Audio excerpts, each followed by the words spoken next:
one of the things that people have been saying is messaging, messaging, messaging. And I'd love to know your perspective on this because I struggle with this. Kamala Harris did talk about the middle class. She had policies. She had an opportunity agenda, the child income tax credit, first-time home buyers, raise the minimum wage. Donald Trump had concepts of a plan and was selling watches for $100,000. So I feel like Democrats are, the rule book is different for them. The playbook is different for them. And I know the famous line is, it's the economy, stupid. The economy improved, right? Not perfect, of course not. But it appears when the economy is doing better for Democrats, it doesn't matter. But when it's doing good for Republicans, it does matter. So what is this? What is the messaging? What do you see? Trump today is at Wall Street, at the stock exchange, getting a round of applause. So I'm perplexed on the messaging to get the non-voter because Kamala Harris laid into that. And I don't know. What are your thoughts on this messaging economy conversation? I got a lot of thoughts on this one, by the way, and because I don't believe that the problem was with our messaging. I think that Joe Biden before her, then Kamala Harris, I think senators like Tester and Brown and Bob Casey all leaned in to the economy, all leaned into the middle class, all leaned into the wage growth and the things going on. I don't really believe it was the messaging. I think it is the platforms that we are delivering those messages, they're not getting to folks. That's number one. Let me go back to the economy real quick, and then I'm going to talk about the platforms a little bit. We keep talking about the platform. I do think we should have tweaked our message about the economy differently. Everybody talks about the economy, but nobody knows what the hell the economy is. It encompasses a lot of things. It's GDP, it's wages, it's income, it's corporate profits, it's how we are doing, and it is inflation. And the fact of the matter is, it wasn't the economy that was the issue. It was high prices, period, full stop. It was high prices. And here's the thing about this, Clay. Unless you were born in the early 60s, follow me on this. Unless you were born in the early 60s and were old enough to drive a car in the mid 70s, that's the generation and older that experienced some really significant inflation, high gas prices, long gas lines, interest rates in the 20s. Okay, I mean, it was a really tough time, and it cost I've heard Jimmy Carter, right? Do I have that right? That really hurt Jimmy Carter. Absolutely. Remember, in 1980, not only did Ronald Reagan completely, I mean, it was a landslide victory against an incumbent Democrat. Democrats lost 12 seats in the United States Senate alone. Okay, that was the beginning of the Reagan Revolution. And it was because of high interest rates, runaway inflation, runaway interest rates. And since that time, Americans have really not experienced really high inflation. It's been much more gradual. We've seen spikes in gasoline prices, but they would go down. We would do things and you could pull gasoline prices down a little bit. But we haven't seen the kind of spike that we saw worldwide, not just in the United States, but worldwide because of post-COVID supply chain issues, the whole nine yards. And what happened is when inflation started coming down, prices did not come down. And that's because of the corporate greed that's out there. And they kept those prices high. And that's why we've had record corporate profits. And so we really didn't address that issue. We kept talking about the economy and inflation going down, where people were saying to themselves, wait a minute, I can't go buy a hamburger anymore without it being out of reach. So we could have done a little bit better job there. But the bottom line for me, Clay, is that the messaging platforms, for years now, Republicans have built an infrastructure to get their messages out. And it's not just Fox News. It's not just Steve Bannon. It is across the board through influencers on social media, through podcasts, through different means. And we got to remember, Kamala Harris won handedly the votes of people who follow the news either moderately or a lot. But she lost overwhelmingly those who really just don't give a damn about the news, don't give a damn about politics, and they get their information on different platforms and different sources. And I use the word information strategically there. I use it purposefully because they're not getting news. They don't care about the news, but they're just getting information and they're getting entertainment. And it's interspersed with these messages about how bad the economy is and how bad it's doing, and it's all Joe Biden's fault. But Senator, let me say this. We couldn't, I'm just being candid here, and we couldn't get Kamala Harris on this show. I know. And I know a lot of, especially black folks in media, some Democrat, like we call you, you come on and you show up. And I think sometimes where I feel like Democrats make a mistake is they think the base is already locked in. Yep. And sometimes the base is not locked in. What's the phrase? You got to make the choir sing. 100%. And and I'm like, we tried to have a town hall with her even before Joe Biden stepped down. And I have other colleagues, and maybe it was somebody in her team, I don't know. But there is this thing where you got to really cultivate and then go beyond the base, but you got to cultivate the base. Other colleagues, Reese Colbert, Karen Hunter, we couldn't get them on. And I had folks calling into this show saying, I don't know if I'm going to vote for her. I'm like, wait a minute. Don't think you have this audience locked down. Go ahead. I'm sorry. No, you're look, I get that. I absolutely agree with you on that.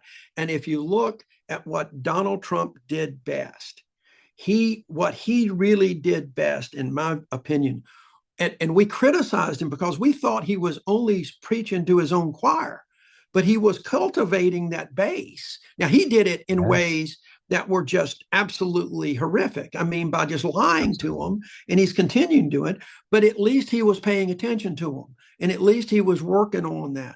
And at the same time, though, they were going on these other platforms to talk to people in different ways and to say things and to reach people, and it's those low propensity voters.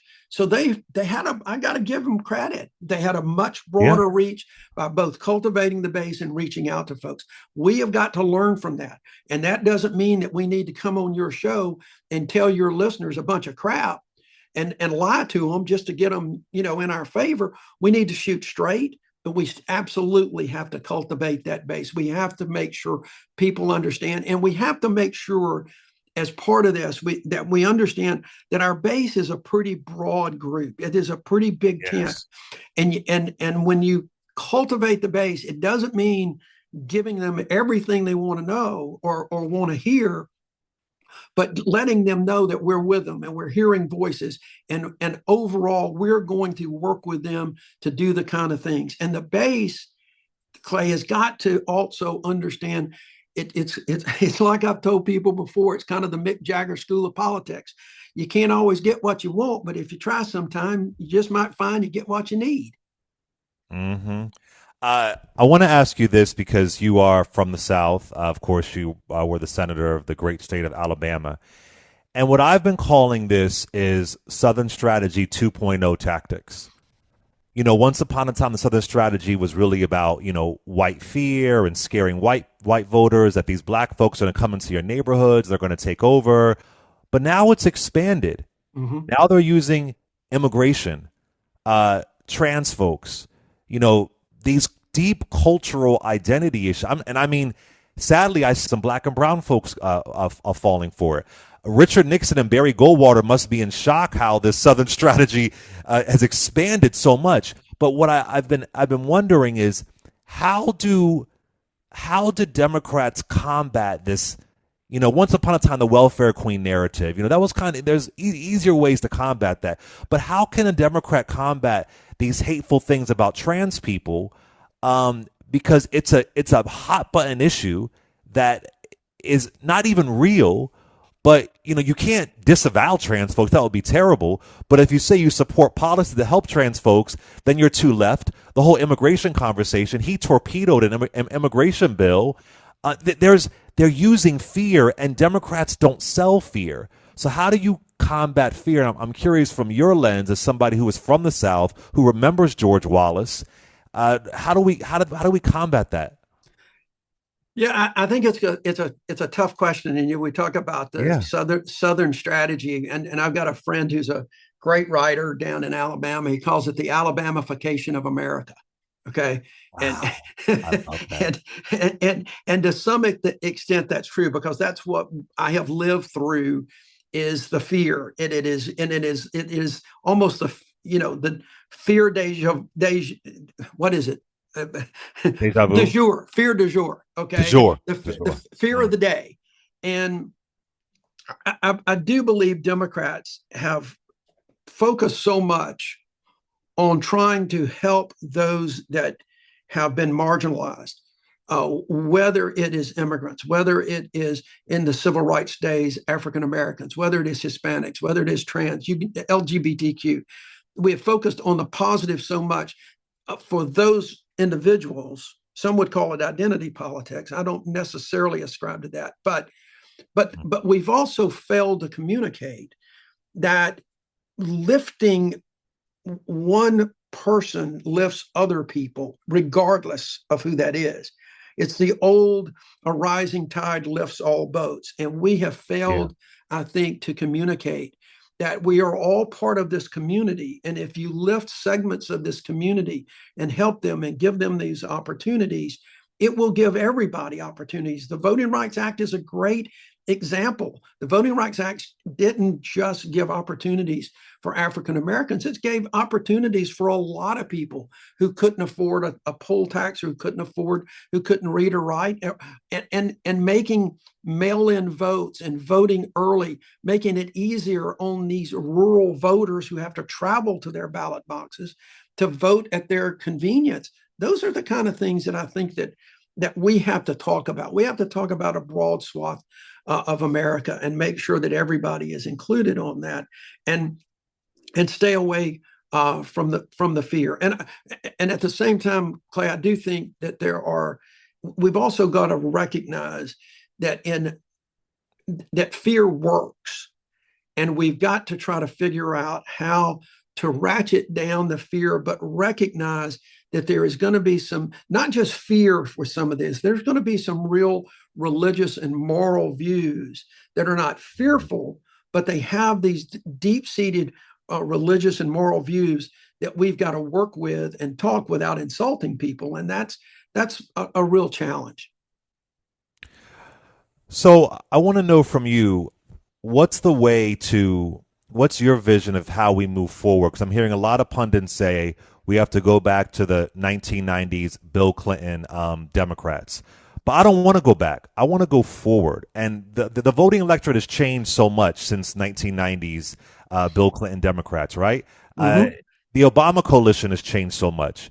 So how do we move forward and not try to go back 30 years and say, hey, there's the formula? What's the way to move forward in our politics? Well, I think there's a lot of things, and I think that that's going to be a work in progress. I wish I had all the bullet Right. answers right now, and I don't. I think I was not one after the election to engage in what I've called the circular firing squad of Right. Democrats pointing the fingers and shooting at each other and blaming each other, Yeah. blaming her, blaming Joe, blaming whoever.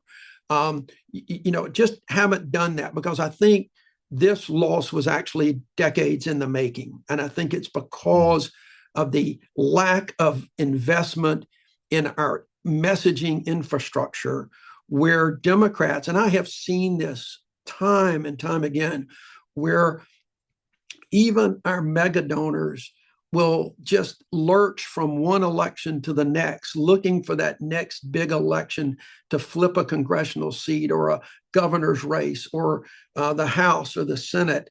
And they're already beginning to look. What are we going to do in 26? What are we going to do? And they don't hardly look past that, except for those that want to run for president.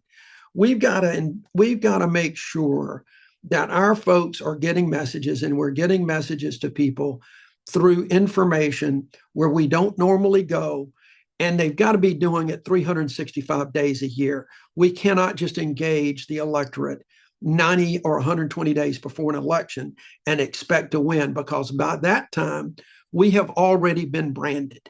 Democrats, progressives, whoever, whatever you want to call all of us, we've already been branded. And it's very difficult in those days to overcome that brand. And I think the Democratic brand is still can be a really good one, because it is that big tent. It is somebody that cares about everybody. It is that group that cares about the working class. We've got an administration coming up of billionaires right now. They don't give a damn about the people that voted for Donald Trump.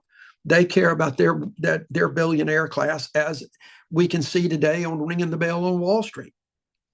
But there's nothing inconsistent with both business, labor, and the middle class. And we've got to do that. And we got to worry about those in this country who are less fortunate than we are. And we got to make sure we've got those safety nets. But it's the platforms and the messaging that has to be constant. We cannot just let up.